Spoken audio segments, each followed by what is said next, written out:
Stop talking, start doing. Stop talking, start doing. You're looking to be more creative and innovative? Hearing the beats. And one of the keys to unlocking your potential is an entrepreneurial mindset. I like to say permission granted. No one is successful overnight. Keep on keeping on. Good morning, good afternoon, and good evening wherever you are in the world today. Thank you. This is our second day of 31 days to PADITU. And I want to say, first of all, how humbled I am from yesterday's experience and open to learning and appreciate everybody's questions and comments and all those who participated. It's a new day today. And one of the things that was clear yesterday from the interactions we had with all the guests and their questions and was that fear is holding people back today more than maybe ever. And so I wanted to spend a little time this morning going over some of the ways that I've developed to overcome fears and those things that block you to achieve the success you want to achieve. And so before I do this, I want to thank a couple other people of our team who I neglected to thank yesterday. Remember, nothing of greatness happens without a team. You know, writing a book, it doesn't matter what you do, it requires a team. You have to have an editor. You have to have people who are helping support the promotion, bookings, speaking engagements. Nothing of greatness happens without a team. And if you take away one thing from all these 31 days, it's to remember to be collecting people that can help you achieve whatever it is, collecting and enrolling people to achieve whatever it is your mind is thinking about.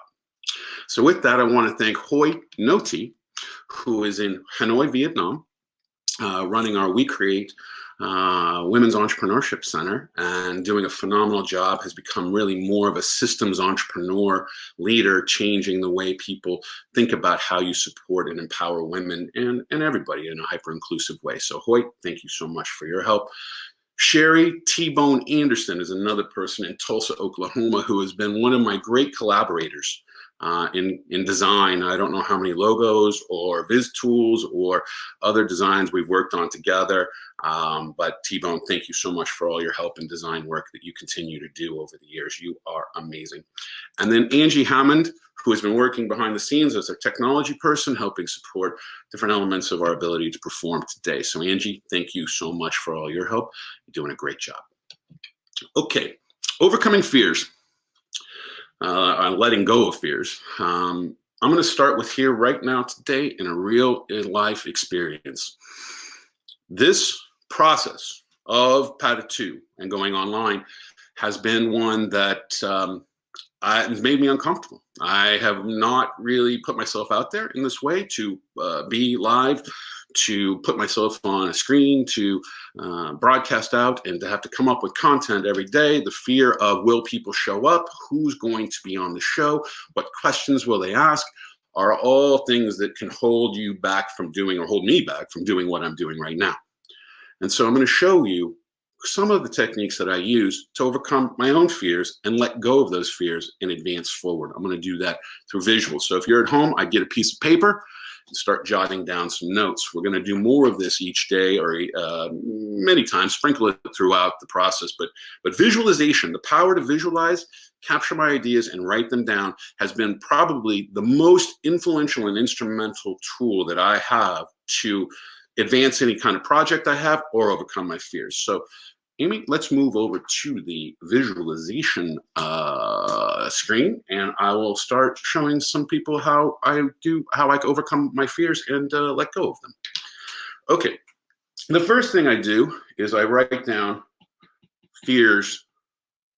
Pardon my spelling, I'm moving very fast here, pardon my quality of my drawings here. I write down fears, and what I do is I brainstorm those fears, all of them. This is a stream of consciousness kind of situation. What you want to do is just, as they come to you, write them down. Spiders, right? I'm definitely a spider guy. And so spiders, live events, activities, live performances, right? I know you might be surprised, but that's true. My fear of just being around people sometimes. People can be fearful for me because I don't know how they're going to behave. My fear in this case of broadcasting live, right? Broadcasting. Oh my gosh, this is live. Who's going to show up? What's going to happen? List out your fears. Again, I use mind maps. They work with your brain's natural ability to process information. It's organic. It's how we naturally think. Linear thinking is taught into us, and organic, more radiant thinking is taught out of us. So this is a much more natural process for you. Once you have that list of fears, what I want you to do is pick one. Choose one of those fears, and what we're going to do is we're going to let go of that fear. We're going to let it go. We're going to let it go out into the universe, and we're going to then focus. We talked a little bit about closure yesterday with Carly. This is a little more intentional in terms of really working on those fears. So once you have that fear, you write down that fear you're going to let go of. In this case, broadcasting live.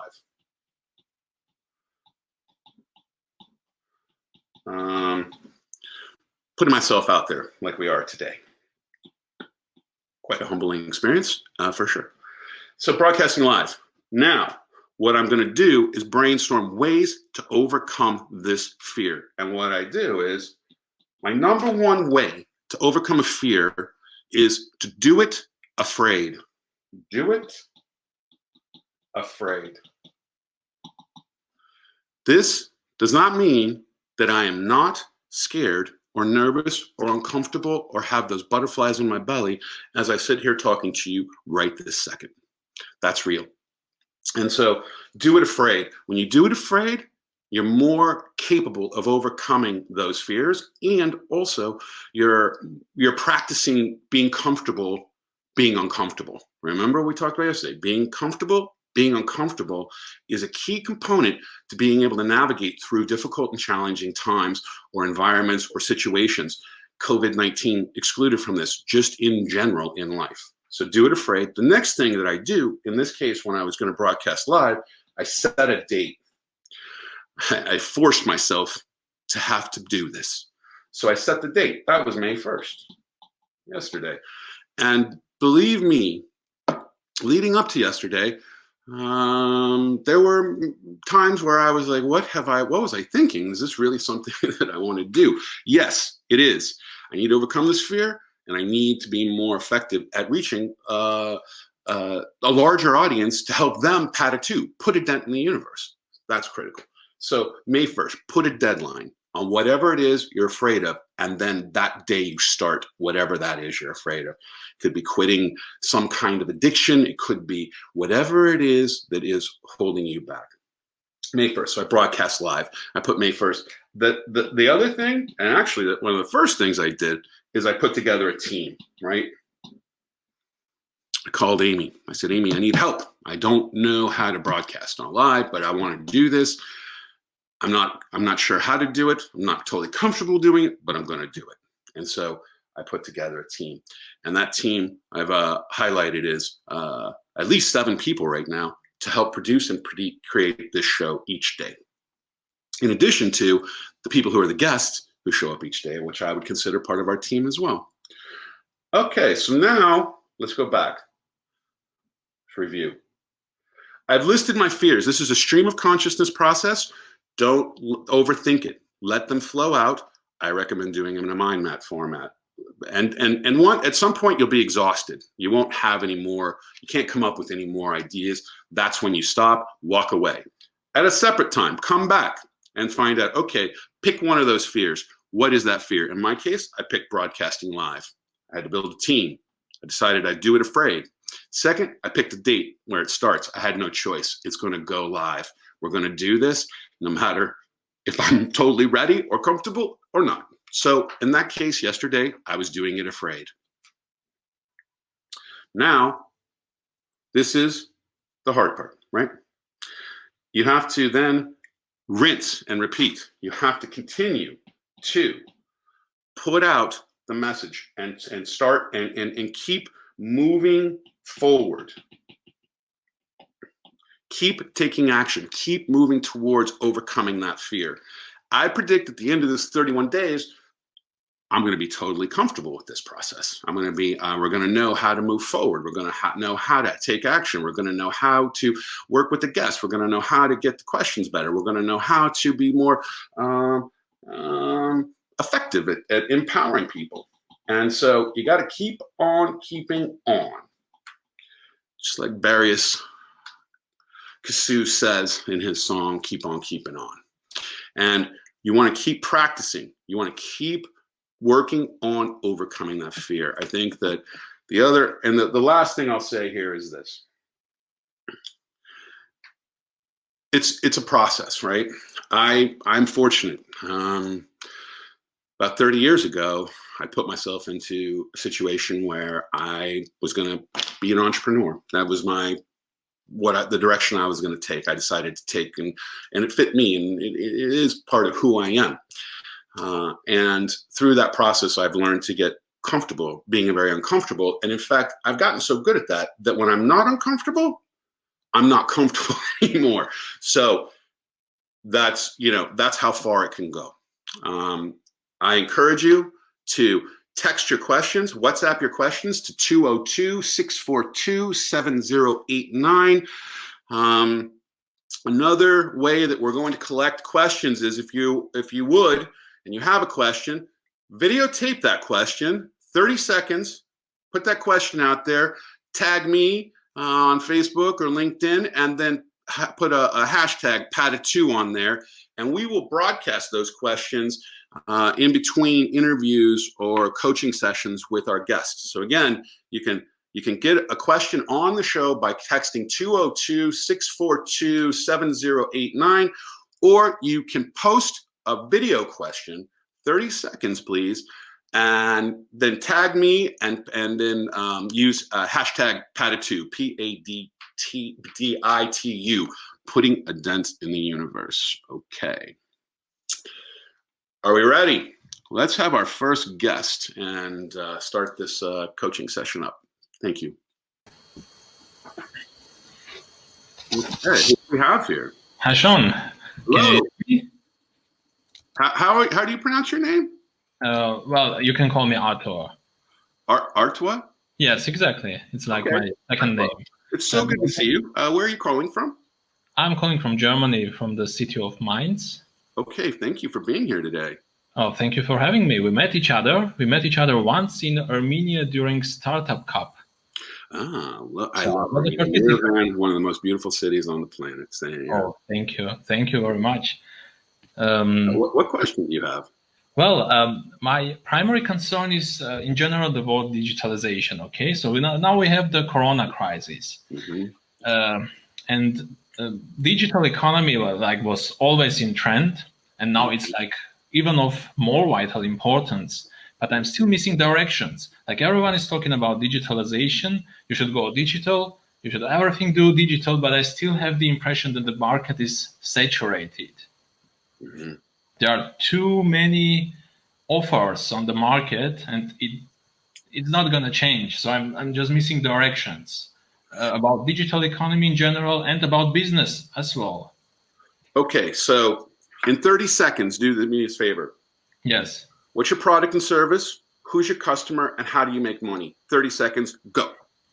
Well, the idea is to create a sharing platform. The idea is to create a sharing platform where people are gonna borrow products instead of buying them. So the target customer is not necessarily the richest people in the world, but the ones who maybe cannot afford to buy a thing, but they want to borrow a product for 3 days, for example. So they're not gonna want to give too much money. Okay. How are you going to make money? Well, from on the commission.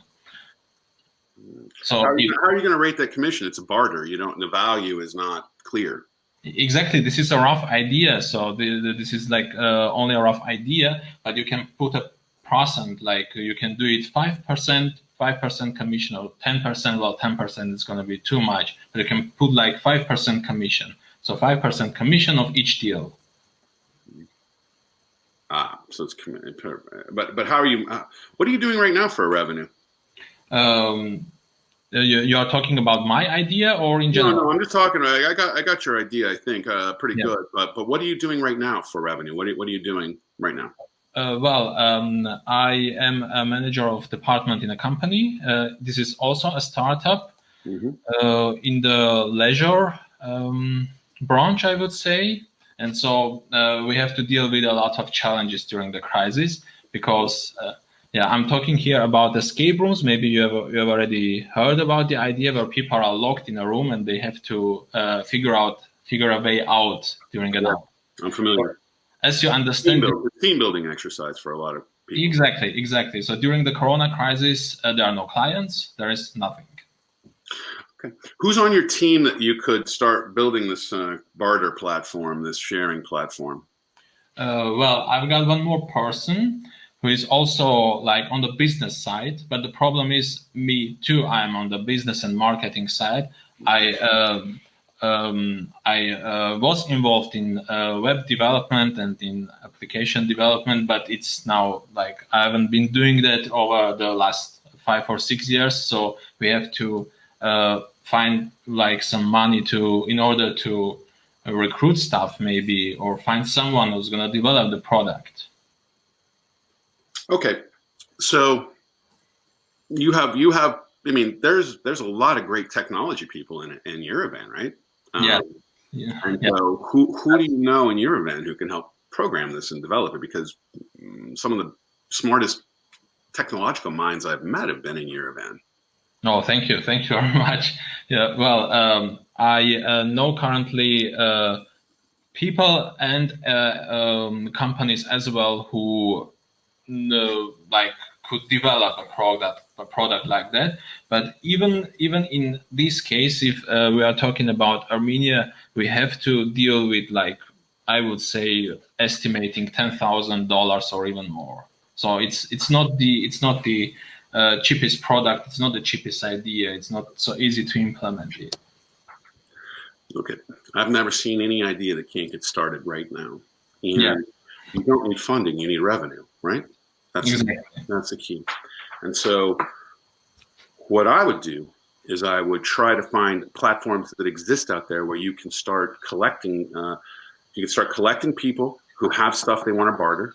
There's already large-scale barter organizations, associations, global barter groups, national barter groups. Bartering has been going on, forever, probably. Yes. And so what I would think about is what existing platforms are available that you can use to actually start then creating the bartering opportunity, because you're really trying to create a flipping situation or something where people can see the different categories that are out there. And I don't know if Andrew Bryant's on out there. He's not Andrew Bryant, Andrew Michael, who's in the Bay Area, and he used to hold these summits that were barter summits with organizations that were PADITUing, putting a dent in the universe, would come together and then they'd rotate and they'd say, I'm doing this, I need this, and then somebody says, I'm doing this, I've got this, I need this, and then there's a linkage that takes place. So there might be a way for you to think about how you can use something that's already existing platform out there, like videos or some photo kind of app that would allow people to post what they need and what they've got, right? And then have those rotate around. Maybe what you do is you have people create videos, and then like I just was talking about having the questions, and people are saying, I've got this. It's a format. I've got this. I need this. And then somebody else said, I got this, I need this, and then there's a match that can be made through that. And maybe there's AI that can create that linkages. But I think that it's actually easier to do if you use existing platforms and don't build from something from scratch to start creating maybe a membership model people pay that they can get into and start smaller, but get it going. And I'm going to predict that right now is a really great time for this, because I think a lot of people have a lot of stuff now that they're like, either they're going to put it on, I mean, eBay or competition for eBay is going to grow because, and Amazon, because people are getting rid of stuff. Your timing is good to be able to help people get rid of stuff, but also get something back. There's another thing that I know my wife does, and Seema and others do, and that's called clothes swap. It's called. This could be stuff swap. And you know, they get together, you know, 20 women, and it's a party, and they exchange clothes, and then what's left over goes to the Goodwill. So PADITU there. I think that I'll stop there. I'll pause. What are your thoughts? First off, thank you very much for your suggestions. The only part I couldn't get really was using an existing platform. So yeah, I mean, you know, you got Facebook, you got LinkedIn, you got you know, we're using some technology to do this broadcast. I forget what, the StreamYard. So there are platforms for everything, and there must be a platform out there. There's always something already built, I think. Yeah. You can leverage. It's not perfect. This isn't perfect either. It doesn't do a lot of things I'd like it to do, but it's working really well, and it's a start, and it'll improve over time, and maybe we'll create something that's better because it meets what we're looking to do. But all I'm saying is you got to do some research, but and then think differently about what exists right now. What can we adapt and use? It may not be perfect. Again, do it afraid. It's not perfect, but it's a start. And then create revenue. That revenue will help fund the next, the improved version you would move forward with. So the key is how little money can we start moving forward to generate money, and what existing platforms are out there to allow me to start doing what it is that I want to do. And I just see Kumar is on here. Kumar, peace, brother. He's saying, look at tech companies in India.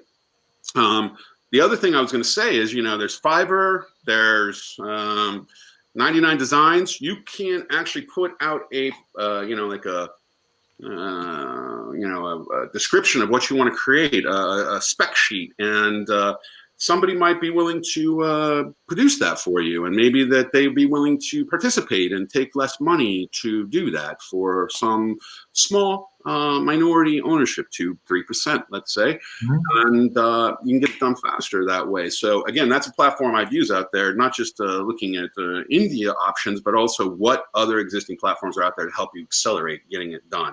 Fiverr, 99 Designs are places you can go and put, you know, get the tech people you need.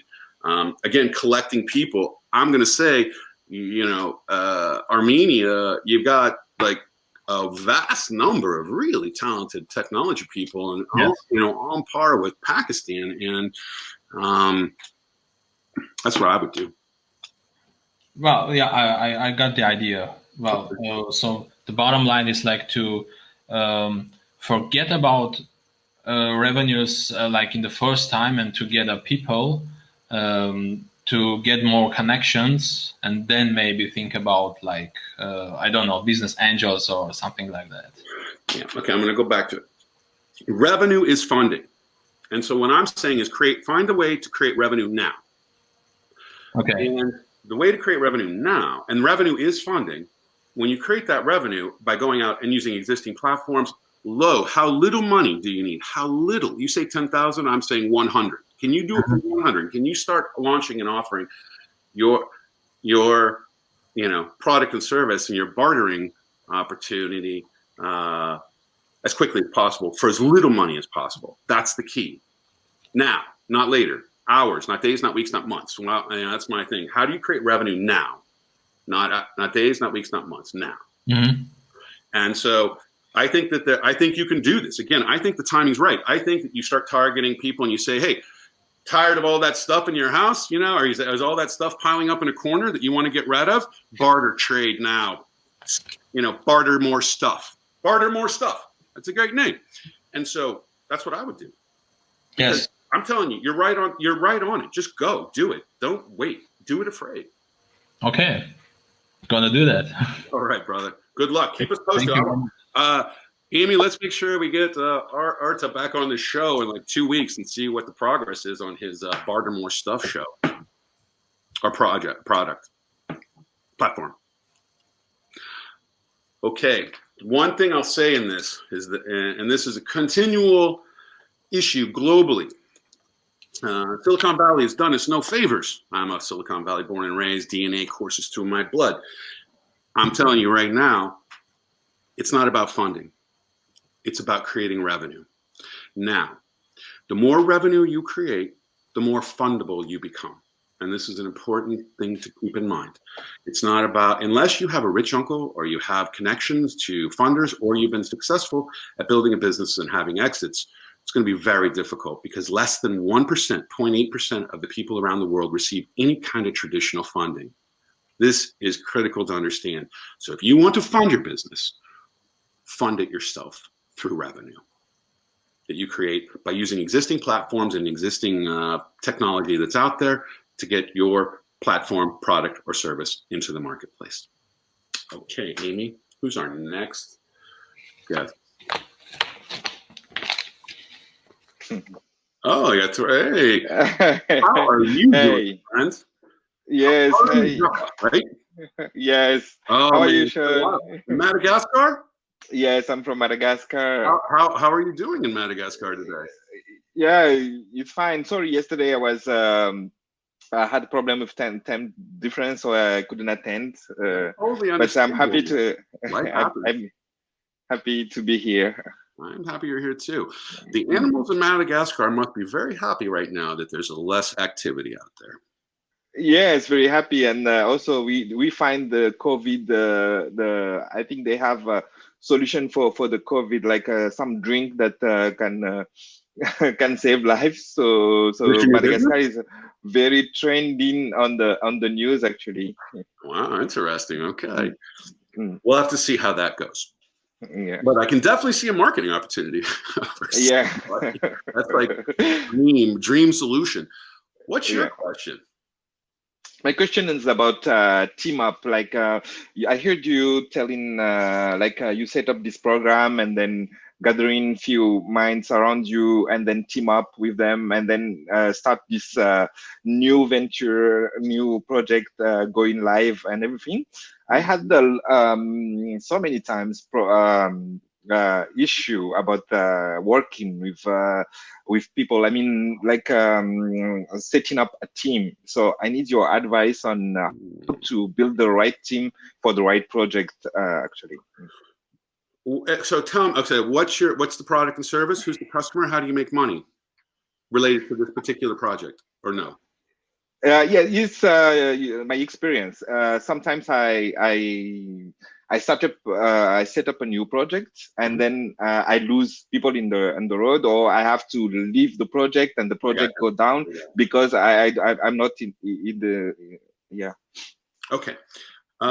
Let's go to my vision wall here, or my vision pad, and okay, this is a great question and critical, and I hope everybody who's watching is paying close attention to this, because building team is the key to getting something going forward faster, better, and improved outputs and quality overall. And so what I do, and we're going to be launching my website soon, SeanGriffin.com, and we're going to be providing viz tools, self-guided visual learning tools, visual thinking tools. One of them is designing your team. And what I do is I put together a list. I put together a list, and I write team. And for me, the number one person I always need on a team is a financial person, right? Finance. This is someone who knows how to price things, how to create better revenue stream opportunities. So it's really the financial model person, pricing, etc. That is not my great strength, period. And so you got to know yourself, right? So I got to find that person. The other thing I'm doing is I'm putting together a list, and this is just in general, right?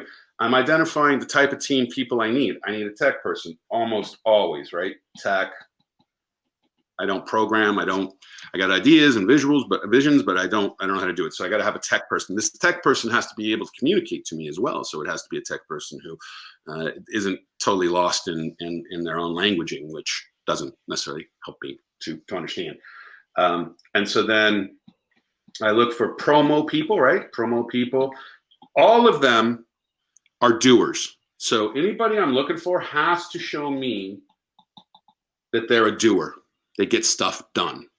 Now, this is harder than it seems, right? Because people can pose as doers, but they're really not doers. So you got to look for history, track record, history of them actually doing and succeeding in doing. That is a critical person and a critical characteristic trait I'm looking for in people.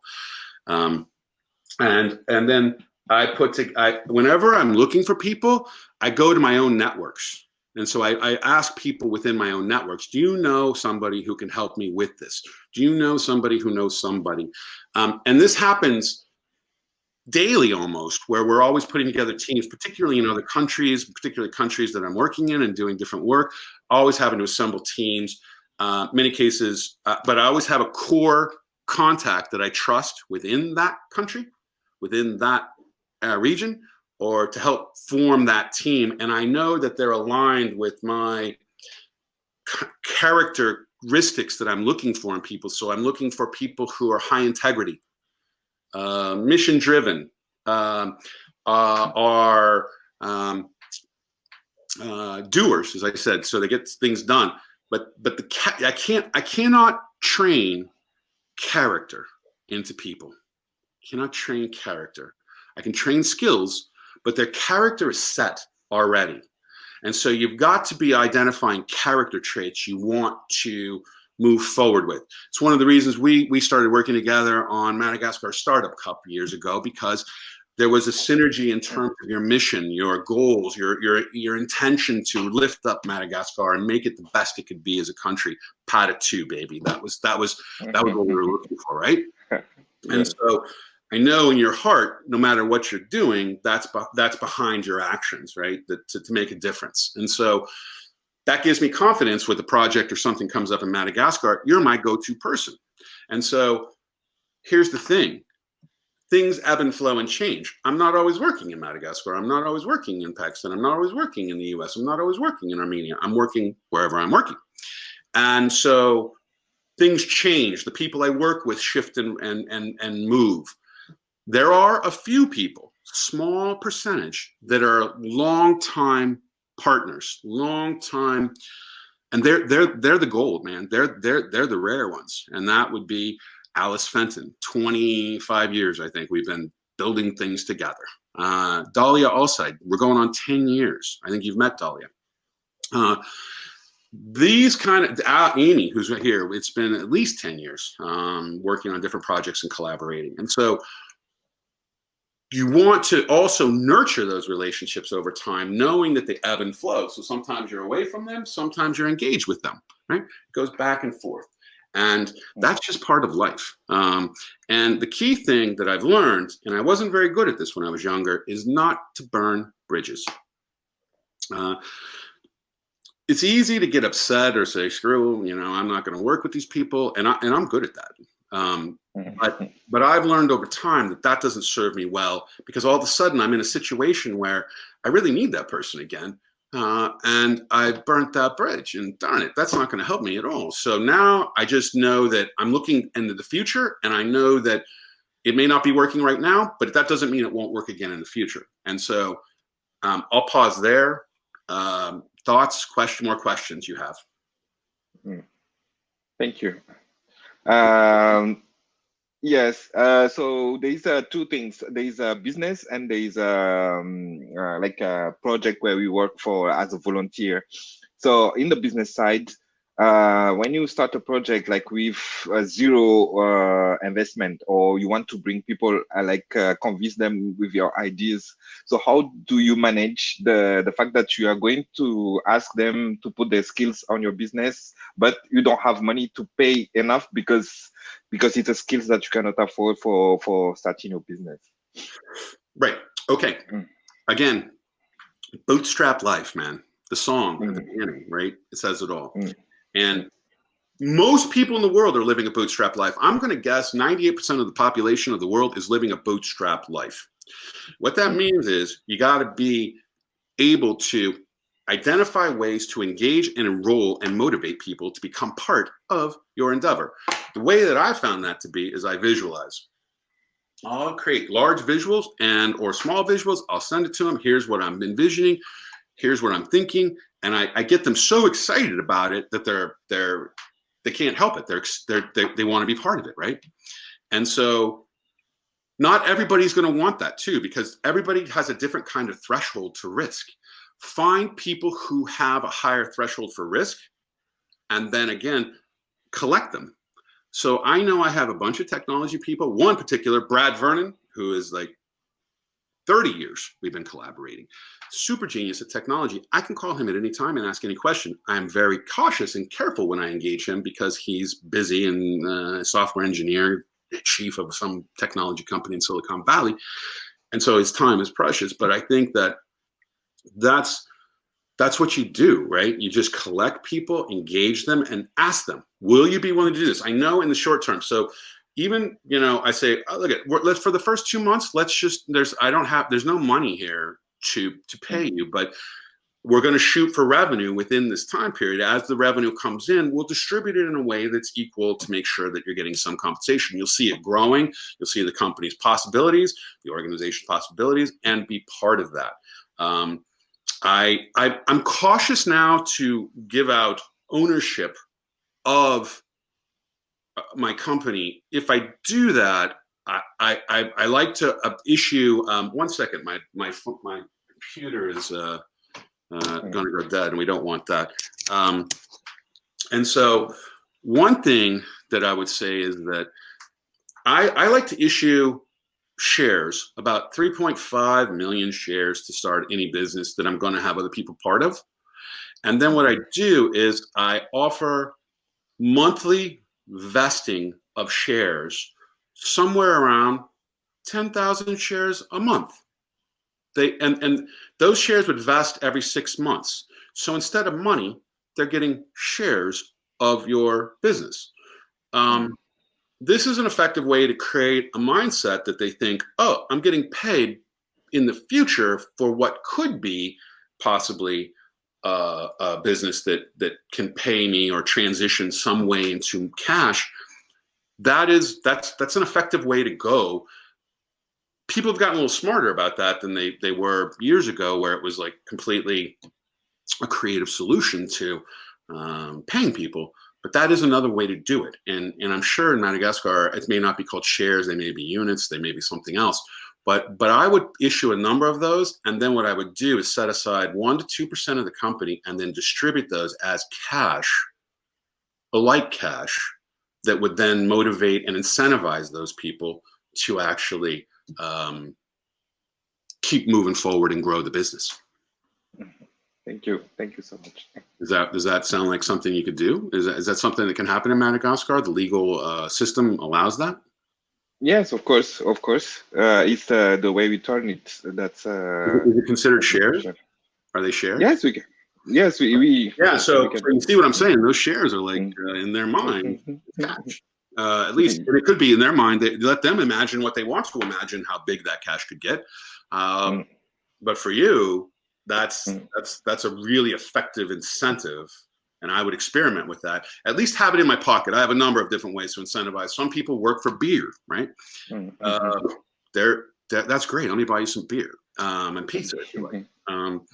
These are techniques. So again, how little money can you use to get your project going to create revenue right now as quickly as possible? Hours, not days, not weeks, not months, now, and then use that money to reinvest back in the business while you're incentivizing in different and creative ways. This is a highly effective approach to growing a business. Thank you so much. Hey, Thank you, Sean. I can't wait. One day I'm going to be in Madagascar. And yeah, you're welcome. Thank you so much. Good seeing you. Thank you so much. Bye. Yeah, thanks. Bye. Yeah, so no matter who the business is or where they're at, everyone thinks about funding first.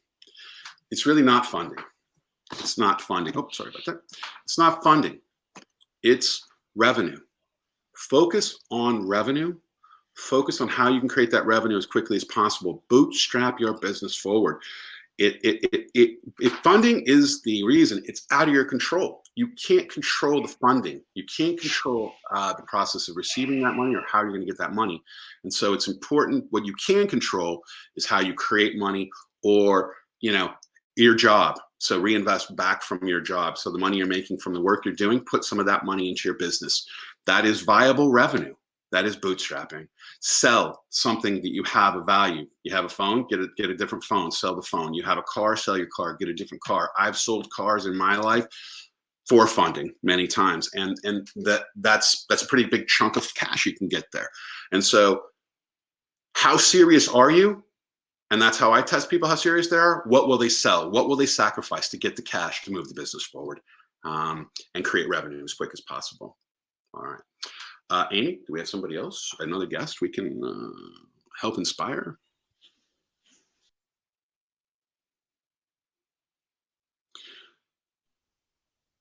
Hello.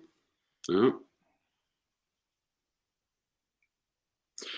Well, while Amy's working on that, I had another thought. This is, you know, right now, I think a lot of people are feeling very fearful, uncomfortable, and probably was there before, but it's heightened, right? And techniques that you can take to put yourself every day to test yourself and put yourself in uncomfortable positions. Small steps. Small steps I would take, like for instance, I was petrified of spiders. Spiders, if there was a spider in the room, I knew it was in the room and I couldn't sleep. It was that bad, arachnophobia. And one of the ways that I overcame that fear was when I was living in Oklahoma on a lake. The spiders were everywhere, and they would make these spider webs at night, and there could be 100 of them. I started watching them and hanging out with the spiders. I started seeing how they behaved. And then all of a sudden I realized, oh, there's a predictability about how a spider behaves and acts, and that it's really not interested in bothering me. In fact, it's scared of me. And so through that process, over a couple years, I became not afraid of spiders, or at least became comfortable with the uncomfortableness I feel when I see a spider, which still is there a little bit. But now I'll pick them up instead of squashing them, take them out and put them away. Get them outside and let them live. So those are small ways you can take that are practices for much bigger steps you can take to deal with your level of uncomfortableness. Have we figured out that challenge, Amy, related to, is it Berengiaya? Names. No, we haven't, but I think that as soon as they see their email. You have a question for me that somebody sent in? I do have a question. Fantastic. One moment. Remember, if you have a question, one of the best ways you can do it is post a video, 30-second question video, tag me, Sean Griffin, and then put a hashtag PADITU, and we will show those videos and I'll answer those questions. So if you can't get on live, and particularly for those audience members that might be in locations that villages, more rural, more remote, that may not be able to gain access around the world, this could be an effective way for you to get your message to me. This is an effective way to get your message to me so that I can answer it and we can solve whatever challenge you face and help you reach closer to your full potential. Okay, here's the question. Thank you, Amy. This is beautiful.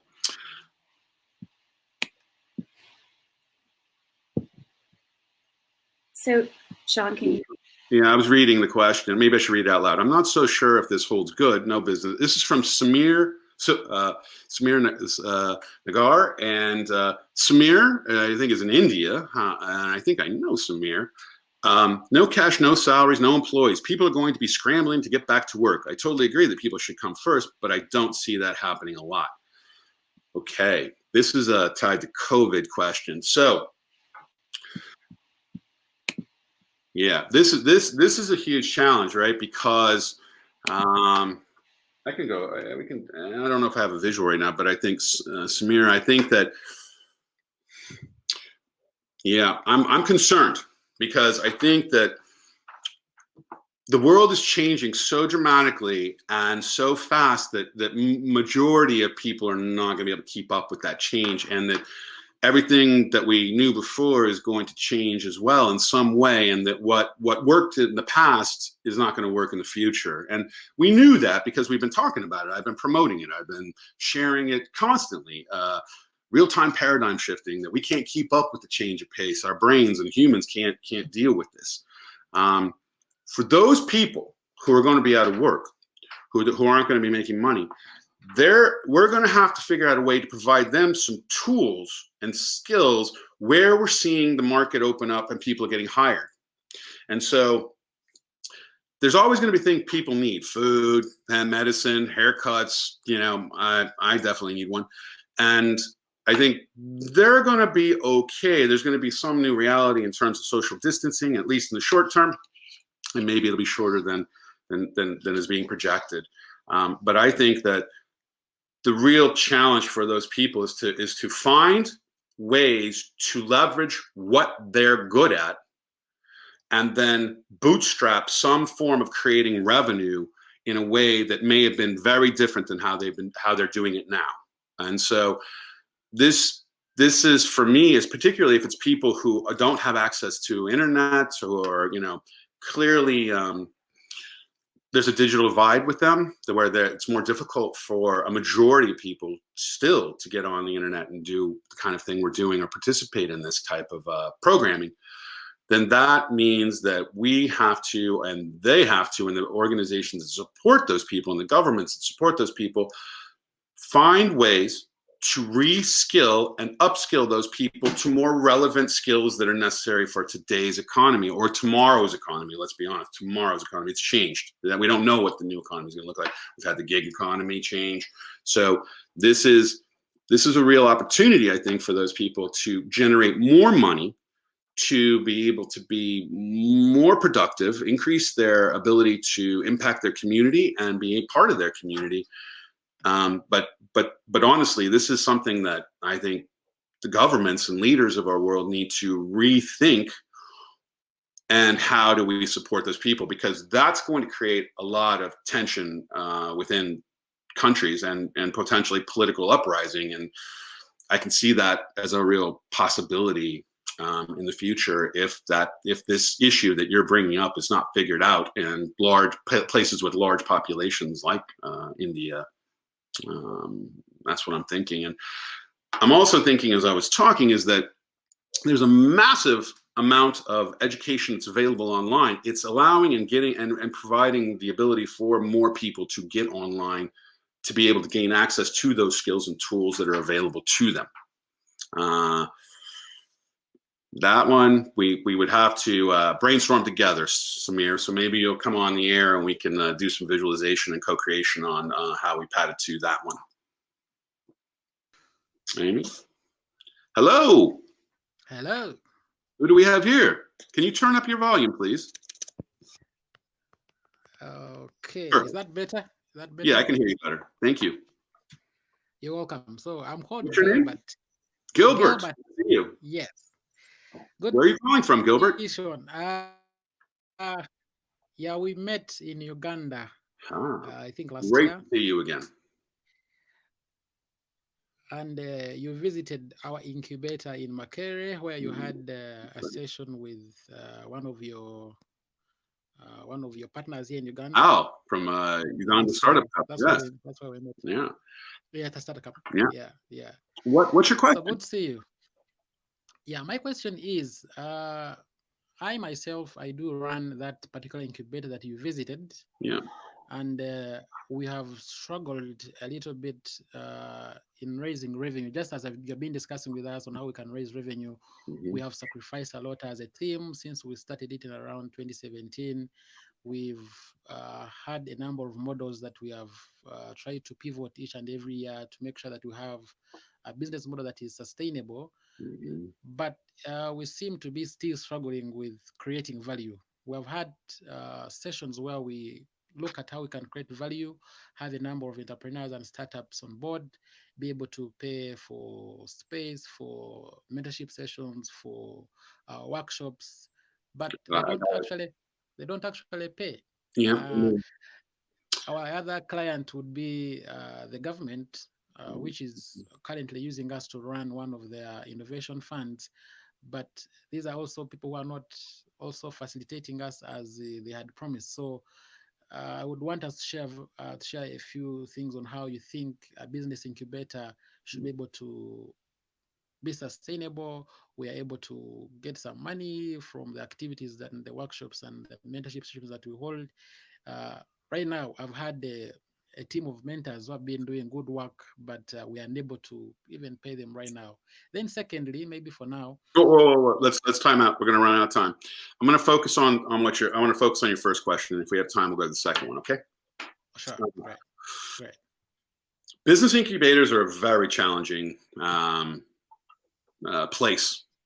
business model, and I've worked with a number and facilitated and helped them build their capacity, organizational capacity, built them from scratch, supported existing ones. So lots of experience globally in relation to what your question is, and it's a challenging place. And when I was there with you, I knew that. I could tell it was challenged. No judgment, please. No judgment whatsoever.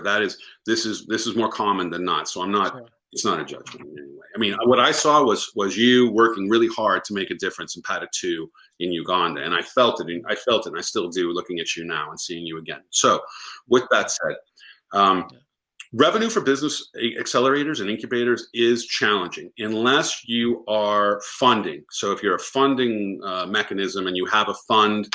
That fund helps keeps you going. Some of the money that gets invested in those businesses comes back into the accelerator incubator. So it's a synergistic kind of process. And so those are the ones you see doing so well. But they're also focusing on only 2% of the businesses, those or less, that are ones that are scalable, investable. Yeah. And so what we found and what I've found to be more successful, and I think what I want to do is introduce you to Nambula Kuchini in Zambia. Awesome. Let's make a note of this, Amy, because Nambula runs We Create, now I think it's called WeAct Center there, they renamed it in Zambia. And the way that and there was a time where is your rent free where you're at? Do they charge you there? Fortunately enough, it's a partnership, so we are not paying for space and for electricity and for water. So, and I figured that was the case because that would make sense, and that's how you're able to continue. I mean, that's one of your key expenses that you're avoiding paying. I think your location needs to improve. You're isolated, and it's intimidating for people to get to a university. Most people who don't go to school we found that universities are an intimidating environment for large people. It's not easy to get in. You got to go through a whole bunch of steps. It's just got to go through gates, whatever it is. So I'm going to recommend you find another location that's more central and where there's lots of traffic. I like to see accelerators in high population, areas where there's lots of business taking place. The We Create in Zambia is located in Kuku compound, where there's just surrounded by people and businesses and activity. It's a buzz with people, and over 12,000 women have gone through that program and been coached and mentored. And for the longest, so it was seed funded by the Department of State, and then after that, for 1 year, that was it, done. Now you're on your own. The space is free. So that, and they got that space was from the government. So I think partnering with the government and saying, hey, look, we've been doing this, and here where we're at. We want to move and find a place that they own, the city owns, the county owns, the state owns, the country owns, that you can then get for free, and they're willing to do it because you're doing good. You're doing PADITU. So that's one. Two, you have to have a multi-pronged revenue approach. You have to be looking at what are projects that are out there that are proposals, RFPs for proposals to do projects. So that may mean taking your practice and doing it more remote and rural, going into the refugee settlements like we've been doing there in Uganda, and helping those businesses build businesses. But there's money, and more money is going to local organizations than ever before. So organizations that are international or are now subcontractors to you because you're the one who can get that money. So that's one. So sign up and engage in different. There's one nonprofit. Amy, let's make a note and let's send him the link. I don't remember the link. Dahlia would know it if she can send that to you. There's a nonprofit notification. It's not much money to pay for it, and every day you're going to get notifications, and many of those are going to. And then you can search however you want to. That's one. Awesome. Two, I think that the entrepreneurs don't have any money, and so they're not going to pay. So they're really not your customer, right? And so go to banks and financial institutions. Banks are looking for long, lifetime customers. Banks are, I don't know if you got Stanbic. I think you have Stanbic there. Yeah, so Stanbic is big, and they have their own kind of labs they're creating, and so it's a perfect synergy, and you could plug into that, and they would have potential money. If it's not Stanbic, Century, there are others, but Stanbic's showing more innovation. It's like the Bank of America of Africa, right? And then what I would also do is I would start, networking with money folks and hang out with money people within Uganda, and some of those activities and networking events that happen at night, and there's private parties at different ambassadors' houses and different things. Get into those, and then always be trying to identify people who can help you with funding and money, because that's how you do it. You build those relationships, and then then when they have money or they're going to distribute money, they know that you're the one they want to go to. And so. And I would start building relationships, with UNDP, with Department of State, embassy, with the Swiss embassy, whatever embassies are there. Start building relationships with those embassies and those people within those embassies, because they need to know you, and then money can flow to you. Because when we create, they've got Japanese money, they've got Swiss money, they've got because they networked within all of those government entities that help them grow that. Accelerator, incubator for women. I'll pause there. Okay. Do I bring in another question? I'm afraid we don't have time for another question. You can bring it another day, because we've got approximately 3 minutes left on it, and I need to move back to Amy. But related to what I suggested, though, what are your thoughts? Are you doing any of those things? What are you doing of those things that I brought up? Oh, yes. Maybe start with the last one. We're trying to create a number of relationships. We have had a number of meetings with a number of embassies here. We have relationships with the government. For instance, now we have the Innovation Fund that is being run by Ministry of ICT. So we already tapped into that, and we are receiving some little money once in a while. For the relationship, it's not enough to sustain you, though. It's like little trickles that are right. It's not like a significant amount of cash. Is that right? Yes, it's not. Yeah. And so what I'm saying is that those outside countries that are most interested in supporting and being part of the future of Uganda are the ones I would be focused on. Where is the most money coming? South Korea, I know, is investing in Uganda quite a bit. And so, you see what I'm saying? Like, I think that, and you have to have the intention, and you have to have ready to go some kind of project, some kind of something you can pitch. I've always got something I'm able to pitch. I learned Silicon Valley and Hollywood. I'm always got something to pitch. Here it is. You don't like that? What about this one? What about this one? What about this one? I'm shucking and jiving. And so that's what I would do with you as well. I would have the top one you're pitching and pitch that. And then based upon, well, first I would ask them, what is it you're funding right now? What's the most important thing? Because it changes from year to year for each country, right? It's just nuts. But it doesn't help the overall support of an organization like you, because one year they could be supported, the next year they're not. So, and then people change in those situations as well. But find out where they're putting their money and then help make your endeavor fit that money. Fit that so you can get some of that money. Yeah. We'll get back in touch again, okay? All Thank right, you please. very much. Thank you. Thank Make you so sure we'll make sure to get you Nambula's contact information. She'd be a great coach for you. Great. Thank you Wonderful. so much. Thank you, Gilbert. It's so good seeing you again. Okay. I look forward to being back in Uganda one day. Soon. Thank you. Bye. All right. Amy? It looks like our time's up.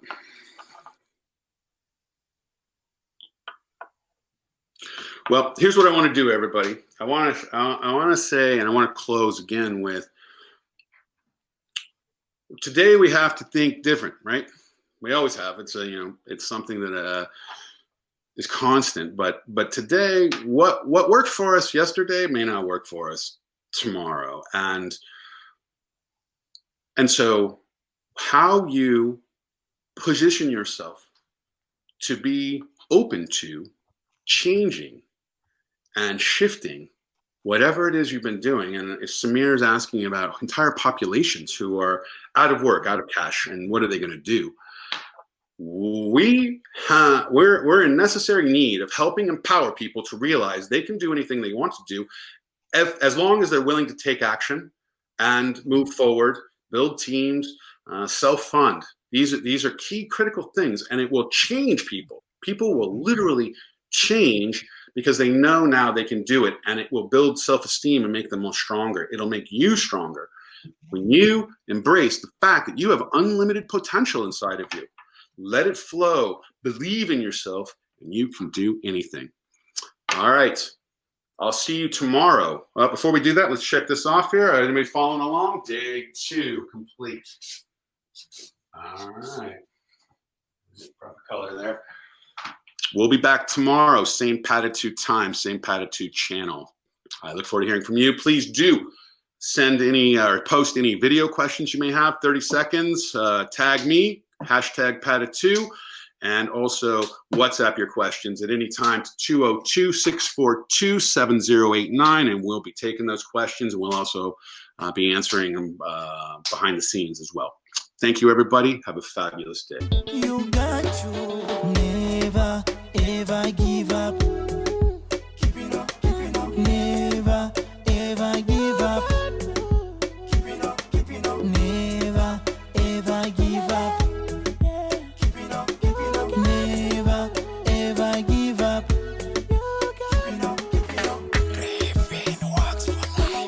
Believe in yourself, and you'll go far.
you got you.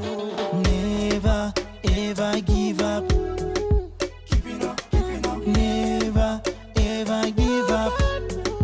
Keep it up, keep it up. Never ever give up. Keep it up, keep it up. Never ever give up. Keep it up, keep it up. Believe in yourself and you'll go far.